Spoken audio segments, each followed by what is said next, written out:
hopefully you've had fun separating out the ingredients from your alien soup so that you've just got your salt left. Now, were you successful? If you haven't been able to do the experiment, or if you did the experiment and got a bit stuck, or if you did it and it was a success, I'm going to show you the answers for separating these materials out now, and hopefully you did something similar. Now, we've got metal paper clips in there, so how can I separate those out from my alien soup? I'm going to use my giant magnet. So the first thing I'm going to take out of the soup are my paper clips. Nothing else, none of the other materials in the soup are magnetic. Remember thinking about the properties of the different ingredients. So I'm going to use my magnet. Hopefully it will magnetise the paper clips and I'll be able to remove those. Should we give it a go? Oh yeah, that's working. Have I got them all? Yes, there we go. Okay, step one, I've removed the magnets. Okay, so we've got rid of the paper clips. So what's next? I'm going to go for the rice next because it's the next biggest kind of ingredient in there, and I'm going to use my sieve. Hopefully my sieve will collect the rice in the top and everything else will fall through into my second bowl. So the water, the salt and the sand should make its way through to my bowl underneath. Let's give it a go.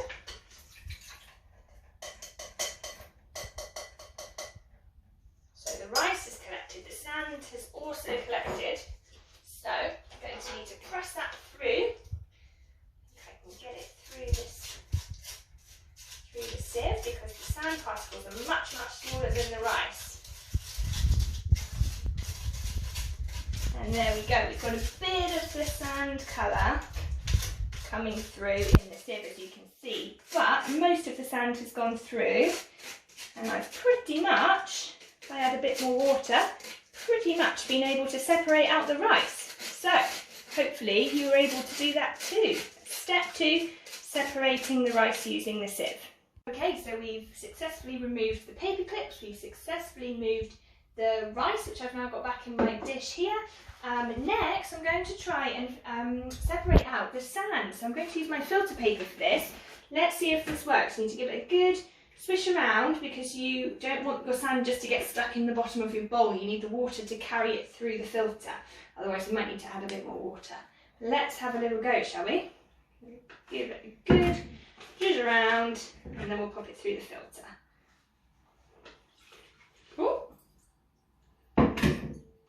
Okay, there's a bit of sand left in the bowl, but can you see what's happening?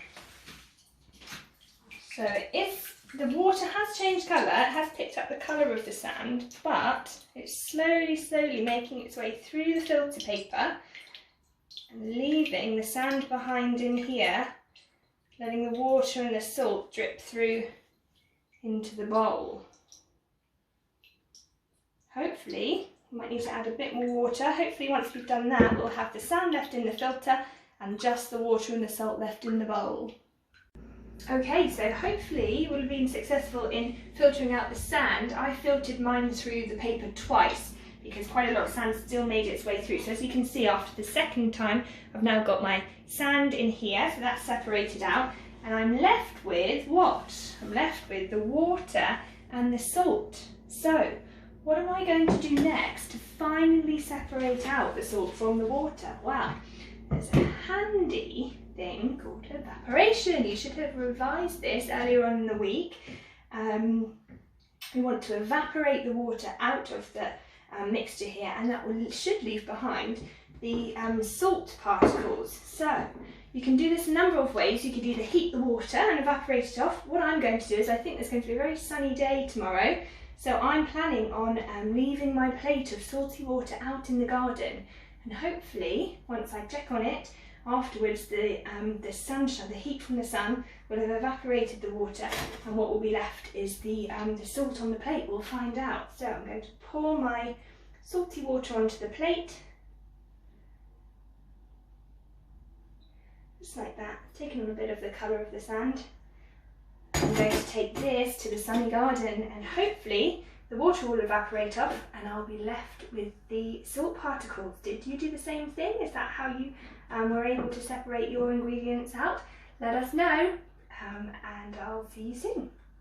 So this is 2 days later. I left my plate of water and salt mixture out in the sun and crossed my fingers, and evaporation happened. So here, as you can see, just been left, the water has all evaporated off. And you can see I'm scraping it with my spoon. All that's left on the plate, there's a bit of the colour from that sand, but mostly just the salt particles. So fantastic, it worked. Hopefully you were able to separate all of the different ingredients out of the alien soup as well. Remember to upload your work and let us know how you got on.